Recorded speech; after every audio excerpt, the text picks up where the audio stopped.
Hi,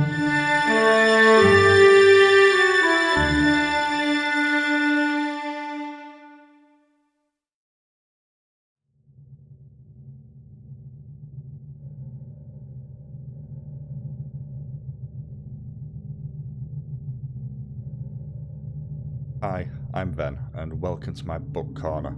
It's been a while, but I finally got over my reading slump, so today we're taking a look at A Broken Darkness by Premee Mohammed. This is a follow-up to Beneath the Rising, a book that I quite liked.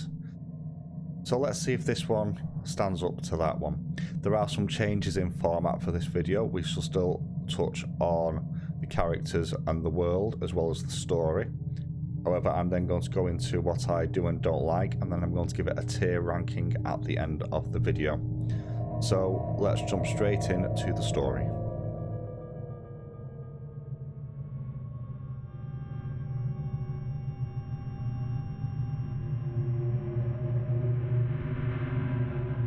So the story takes place 6 months after Beneath the Rising.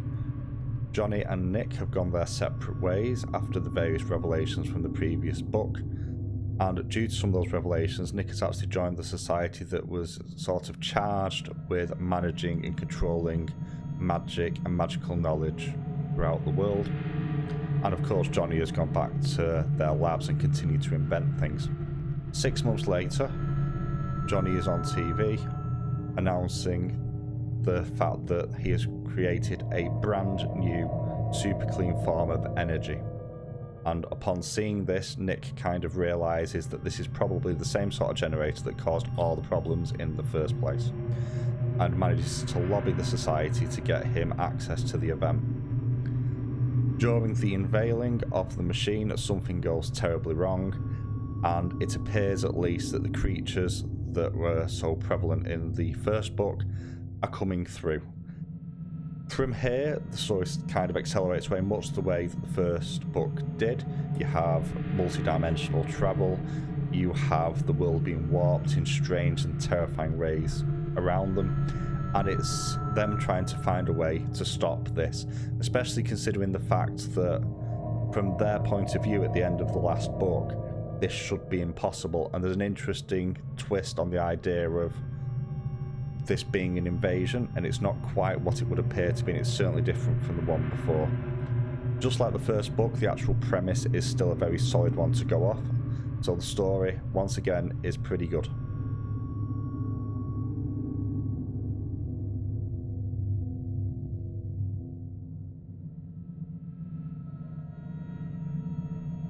So onto the characters, and once again, your primary person that you're following in this is Nick Prasad, and there is a little bit of character growth here. However, whereas the main one in the first book was he bitched and moaned consistently about the fact that all this stuff was going on, that's still very much prevalent here. But there's a conflict in emotions going on in his own head between how much he loves Johnny because of the covenant that had been made, and also hates them with every ounce of their soul. And there's an interesting war, almost like a devil and angel on the shoulders thing going on there. In terms of Johnny, who's the other major character in this, he becomes considerably more unlikable, especially by the end of the book, and that's kind of by design, as he runs the math, almost Vulcan-like in many ways, where he will, regardless of his affiliations, will sacrifice one person, including Nick potentially at one point, for the greater good, but also overvalues himself. There's a few issues with the characters here. I have seen some criticism of clunky dialogue, but personally it doesn't bother me that much, and a lot of that is because occasionally I listen to the way I speak to people that I've known for a long time, and to anyone outside like the pair of us, it would make zero sense and would just, you couldn't write it realistically. I get that same sort of vibe here. These are two people that know each other so well and just naturally vibe off each other, even though one of them really doesn't want to. There are some great character moments in here, especially quite close to the end of the book as it begins to reach its climax, when it's actually revealed by Nick to Johnny that he's been working for the secret society that Johnny hates so much, and you actually get very much a demand of an apology for what's happened and an admission that this is how you've made me feel, and you get that moment of honesty just before the end of the book, which I feel is needed to help ground the characters. That being said, there's a lot of stuff in here that if you didn't like the characters in book one, this isn't going to redeem them in any way, shape or form. Nick is still quite whiny. Johnny is still very dismissive of other people's opinions and feelings, and is actually quite callous at times in some of the interactions as well.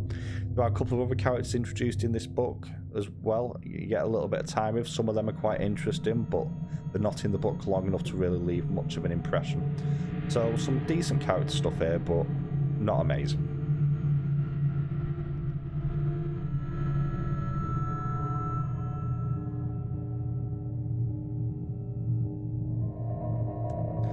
So on to the world building, and there's a couple of different things here. The first thing that I really struggled to get into my head was what the anomaly meant for the world, because quite often it's just dropped in that millions of people have died, but the world doesn't really seem to have changed that much, and you'd have thought it would do. And as the story progresses and the actual reality of the world starts to break down, you know, you're walking down the street and the bins grow tentacles and try eating you, you'd think that would cause some sort of comment from people. And I can't tell if it's just apathy because it's been going on for 6 months, it no longer surprises anyone, but it's not made clear how serious at times that this event was for the world. You do get an idea at times that it's become far more militarized. There's various notes on that, and there's more oversight of, for example, Johnny Chambers and other high-profile scientists, because why did they not see this coming? And then you get the public perception of, well, they did, they just didn't tell us, which is an interesting sort of riff on the reality of the situation. But overall, the world building, much like in the same one, leaves a lot to our understanding of the modern world, for good or for bad. It just felt like the actual fallout from the events of the first book don't feel as horrific as they should do, and they're not made as clear, at least to me personally, as I thought they would be.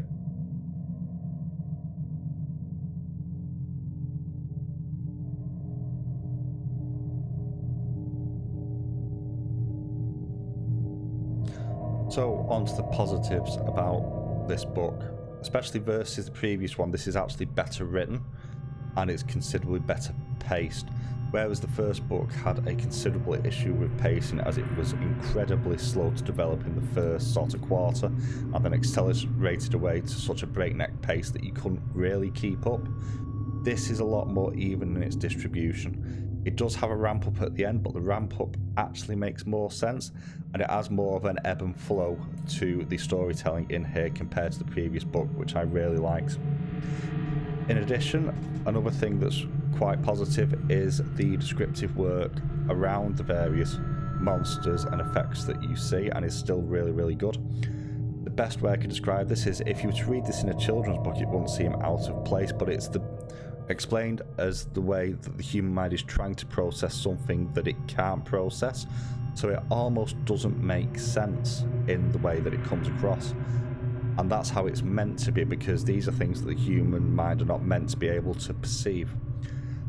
The other thing that's really, really positive as well is some of the supporting cast get a little bit of time here, and some of them, especially like the library keeper, are actually really good characters. I wish we got to spend a little bit more time with them. And also there's an interesting inversion of a story tale sort of cliche in here, where normally when you beat the big bad as the hero in many, many things, it's because the big bad has underestimated the hero, and this is kind of flipped in that it becomes very clear that this is something that has been planned for a long time, and actually it's complacency on the side of humanity and the key characters in underestimating the Ancient Ones. And that's an interesting conceit as well. It's not something you see a great deal, where the bad guy wins because the good guy underestimated what they were capable of. Quite often in the first book it was said that these creatures are intelligent, but they're just vicious and they see us as nothing. And in this one it becomes clear all along that some of them have just been playing 3D chess, where we've just been playing noughts and crosses. And I think that's really good.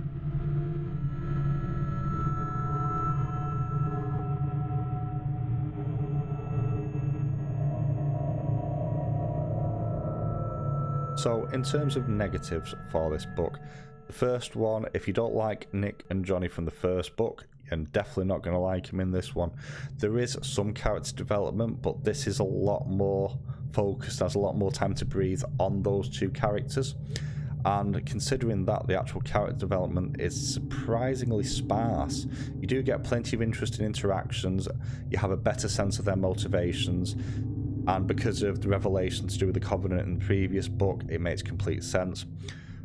But the characters don't really show any great development at any point. Johnny's a bit more cruel and a bit more calculating overtly, and you do get a bit more of the battle in Nick's head between the love and hate relationship, but it never really goes any further, which is a bit of a shame.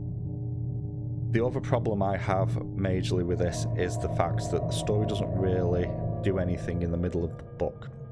So there's a lot of time spent with the characters, which normally would be great, but the story doesn't really progress that much in the middle half of the book. The last quarter and first quarter makes complete sense, but in the middle part you have plenty of conversations, they go around and talk to people, but nothing actually happens. And considering how broken the world is, it lacks the sense of urgency that the first book had. And I think that's a shame, because that was, although it was far more breakneck, the lack of urgency here, I think, hurts the story. And in fact, the character of Nick kind of acknowledges this at one point by saying that he's really surprised when they get caught that this hadn't happened sooner. I'd also would have liked to have a bit more time with some of the supporting cast. The head of the Secret Society, the librarian, all appear in this, and they're fine for what they do, but there's not any great deal of time spent with them to sort of flesh them out and how important realistically they are to the overall story.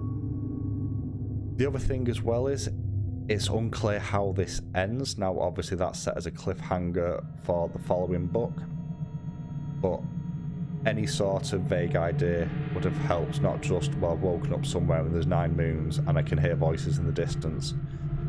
It's lacking a certain something. And just on that note, another issue that I have with this is a similar issue I had to the last one, is that I've had to reread certain bits several times.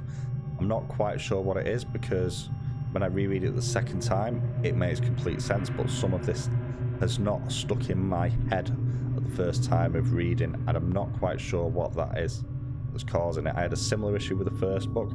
It's continued here, which is a shame, because that's part of the reason it's taken me so long to read. And the problem I have there is that the book's decent, it's well written, it is well paced, so I don't know what it is that's quite going on there. But yeah, that's the negatives for me.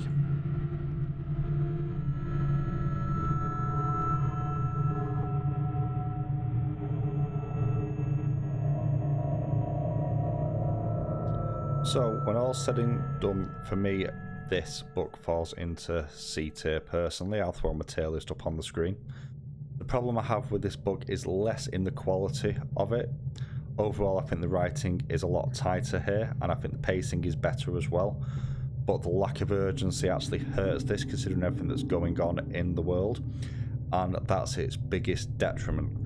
I think it's got some really clever ideas about what's going on with this sort of abyssal invasion, for want of a better word, and was quite timely at the time that it came out. However, the lack of urgency and the lack of actual plot progression itself is a massive shame. I'm still going to read the follow-up. I still think this is a solid book, but not as strong as the previous one. But have you read this book, and what did you think about it? How do you think this rates in the 3-book series of the Darkness books? Let me know in the comments below. I hope you've enjoyed the video, and I'll catch you all next time.